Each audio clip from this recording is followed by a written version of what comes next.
कि क्या एनडीए जीत रहा है? एनडीए जीत रहा है तो नीतीश कुमार सीएम होंगे।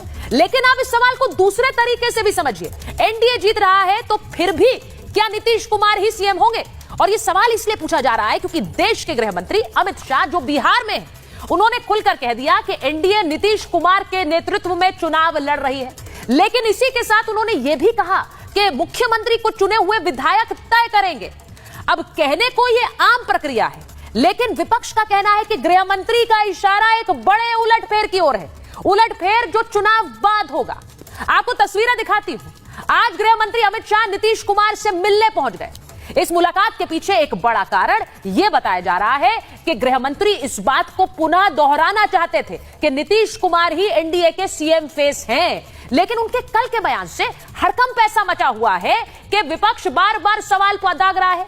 यहां तक कि सहयोगी जीतन राम मांझी ने भी आज पूछ लिया कि स्थिति साफ होनी चाहिए, चुनाव के बाद सीएम कौन होगा इसे लेकर कोई अस्पष्टता नहीं होनी चाहिए। बार बार बताइए कि सीएम फेस कौन है। विपक्ष भी अब अपने इसी सवाल को बार बार दोहरा रहा है कि सीएम फेस कौन है। ये एनडीए में क्वेश्चन मार्क, प्रश्न चिन्ह बना हुआ है। लेकिन क्या सीट बंटवारे ने यह तय नहीं कर दिया था कि जेडीयू को इग्नोर नहीं किया जा सकता है? जब 101 सीटें दोनों लड़ रहे हैं, बराबरी की साझेदारी है, तो फिर यह सवाल क्यों उठ रहा है कि सीएम कौन होगा? आखिर इस सवाल को लेकर यह जो सुगबुगाहट है यह क्यों तेज है? आज इस पर कर रही हूं महाभारत। क्या सीएम के चेहरे पर अभी भी वैकेंसी खुली हुई है बिहार में? आज इस पर बात करूं।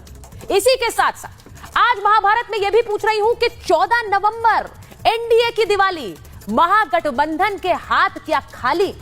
आज गृह मंत्री अमित शाह ने बिहार में रैली की तो साफ कह दिया कि 14 नवंबर को बिहार दिवाली मनाने वाला है। यह जीत की दिवाली होगी, एनडीए वाली दिवाली होगी। लेकिन दूसरी तरफ महागठबंधन के हाथ अभी भी खाली लग रहे हैं। ये जो तस्वीर आप देख रहे हैं, दो लड़के जो कि बाइक लेकर पूरी बिहार में यात्रा कर रहे थे, उनके बीच गठबंधन का रास्ता नहीं आ पाया।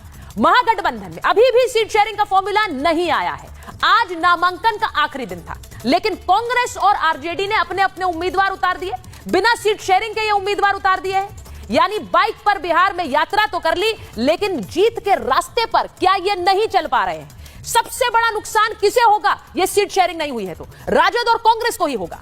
आज महाभारत में उस नुकसान का आंकलन भी करूंगी, पूछूंगी कि क्या ये सीट शेयरिंग अगले चरण तक अनाउंस हो सकती है। इसी के साथ साथ महाभारत में आज उस डबल नुकसान की भी बात करूंगी। एक तो सीट शेयरिंग से नुकसान और दूसरा आरजेडी के जंगल राज का नुकसान, क्योंकि क्या आरजेडी का जंगल राज अभी भी जारी है? गृह मंत्री अमित शाह ने तो आज यही कहा है, क्योंकि जिस तरह बाहुबली शहाबुद्दीन के बेटे को टिकट दे दिया गया, ये जो तस्वीर आप देख रहे हैं, शहाबुद्दीन के बेटे ओसामा को रघुनाथपुर से टिकट दिया गया है।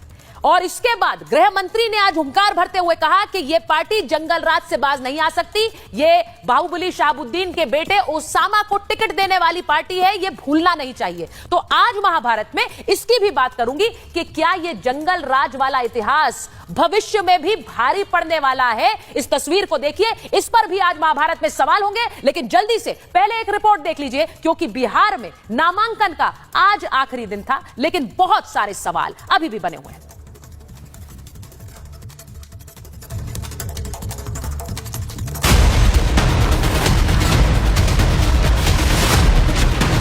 भाइयों बहनों, इस बार बिहार वालों को चार दीपावली मनाने का मौका मिल रहा है। खत्म नॉमिनेशन, जारी कंफ्यूजन, सीएम फेस पर सवाल, शाह का क्लियर जवाब। यात्रा में घूमे साथ, गठबंधन पर नो बात। चुनाव को लेकर महागठबंधन में सीटों के बंटवारे का फॉर्मूला अभी तक तय नहीं हो पाया है। कांग्रेस ने 48 सीटों पर अपने उम्मीदवारों के नाम की घोषणा कर दी है। आरजेडी ने अब तक एक भी लिस्ट जारी नहीं की, लेकिन कई उम्मीदवारों को बिना किसी औपचारिक घोषणा के ही चुनाव चिन्ह दे दिए। कांग्रेस और आरजेडी में कोई सीट शेयरिंग न होने से कैसे स्थिति बिगड़ सकती है, उसे इस तरह समझिए। नामांकन का आखिरी दिन भी पूरा हो गया, लेकिन महागठबंधन में सीटों पर बात नहीं बनी। अब उसकी वजह से 6 सीटों पर महागठबंधन आमने सामने है, यानी कि इसी गठबंधन के प्रत्याशी एक दूसरे को हराने में लगे होंगे। 5 पर कांग्रेस आरजेडी दोनों के कैंडिडेट आमने सामने होंगे, तो वहीं एक सीट पर सीपीआई-एमएल और कांग्रेस आमने सामने होगी। इसका नुकसान किसे होगा? जाहिर है महागठबंधन को इसे लेकर बड़ा झटका लग सकता है। महागठबंधन के लिए मुश्किलें मुकेश सहनी भी बढ़ा रहे हैं। Vikassheel Insaan party VIP chief Mukesh Sahani ने चुनाव लड़ने से ही मना कर दिया। उन्होंने कल राहुल गांधी को लेटर लिखा था जिसमें कहा कि वादे के मुताबिक उन्हें सीटें नहीं मिली। नहीं, इस बार चुनाव नहीं लड़ना है और हमारा उद्देश्य है कि बिहार में हमारी सरकार बने और 243 सीट पर जाके प्रचार करें और मैक्सिमम सीट कैसे जीता जाए इसके लिए मेरा संघर्ष रहेगा। एक घमासान महागठबंधन में चल रहा है तो चुनाव से पहले एनडीए के अंदर मुख्यमंत्री चेहरे को लेकर सियासी खींचतान भी तेज हो गया है। आज अमित शाह और नीतीश कुमार की मुलाकात हुई तो दूसरी तरफ सहयोगी दलों के बयानों ने नया सस्पेंस खड़ा कर दिया। अपना विचार हमारा है व्यक्तिगत कि चुनाव के पहले नेता यानी होने वाले मुख्यमंत्री का भी नाम तय हो जाना चाहिए था, डायलमा नहीं रहना चाहिए। मांझी के बयान से साफ है कि एनडीए के भीतर अब भी सब कुछ तय नहीं हुआ, लेकिन अमित शाह के एक बयान से सब कुछ क्लियर दिख रहा है। हम बिहार में नीतीश कुमार जी के नेतृत्व में लड़ रहे हैं। एनडीए 20 साल में सबसे बड़े बहुमत के साथ बिहार में सरकार बनाने जा रहा है। अब इसे लेकर खुलकर सियासत तेज है। जेडीयू कॉन्फिडेंट है तो गठबंधन इस पर निशाना साध रहा है। गृह मंत्री जी के बयान के अलग अलग भाग को तोड़ मड़ोड़ कर पेश किया जा रहा है।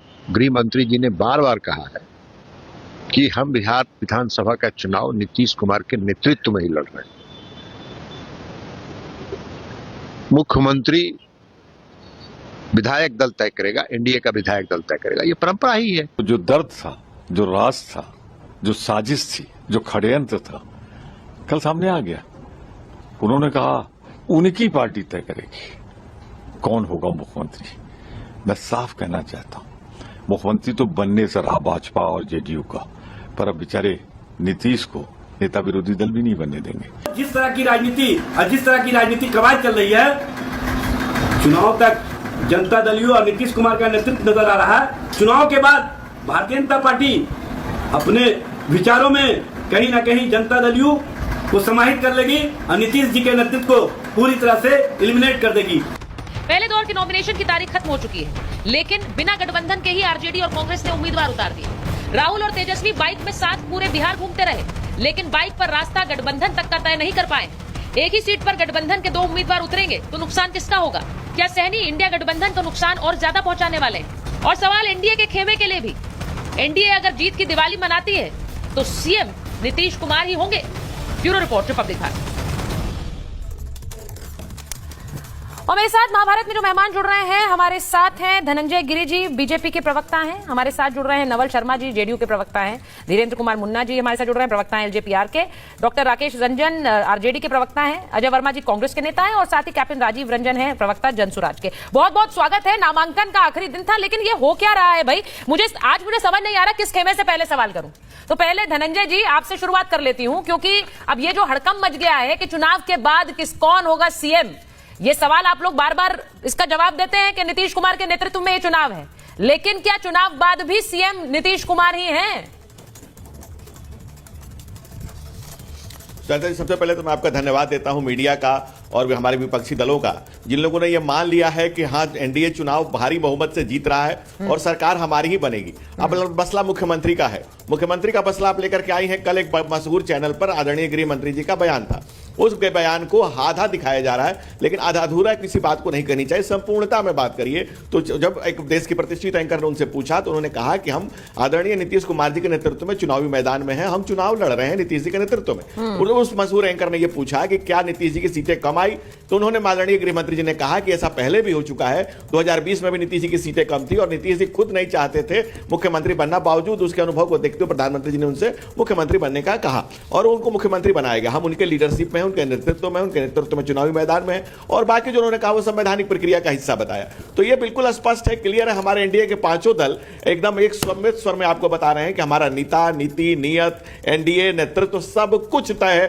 और आगे का धन्यवाद आपको और हमारे विरोधियों को, जिन्होंने ये मान लिया कि हम चुनाव बस एक रस्म अदायगी पर है, हम चुनाव के मैदान में जाएंगे और जनता के दोनों कदमों में सर झुका करके। धनंजय जी, ये सवाल इसलिए उठता है क्योंकि एक महाराष्ट्र भी इस देश ने देखा है धनंजय जी, ये सवाल इसलिए उठता है क्योंकि एक महाराष्ट्र भी इस देश ने देखा है, तो इसीलिए लोगों को लगता है कि भाई महाराष्ट्र जैसा खेल कहीं बीजेपी बिहार में तो नहीं कर देगी। लेकिन उसके आसार क्यों कम है ये भी जरा बताओ, क्योंकि वहां पर भी 101 सीटें आपने दे रखी हैं, इधर भी 101 सीटें ले रखी हैं। तो अगर आपको महाराष्ट्र जैसा कुछ करना भी है तो उसके लिए आपको अपनी स्ट्राइक रेट कंप्लीट फुल रखनी पड़ेगी। वो अगर कॉन्फिडेंस हो तभी ये हो पाएगा। इसीलिए मैं इसको बहुत ज्यादा गंभीरता से नहीं ले रही हूं, लेकिन विपक्ष इस मुद्दे को जरूर उठा रहा है कि आप एक और महाराष्ट्र कर सकते हैं, आप एक और महाराष्ट्र कर सकते हैं। तो नीतीश सीएम की वैकेंसी खाली है, तो आज मांझी जी ने पूछ लिया आपसे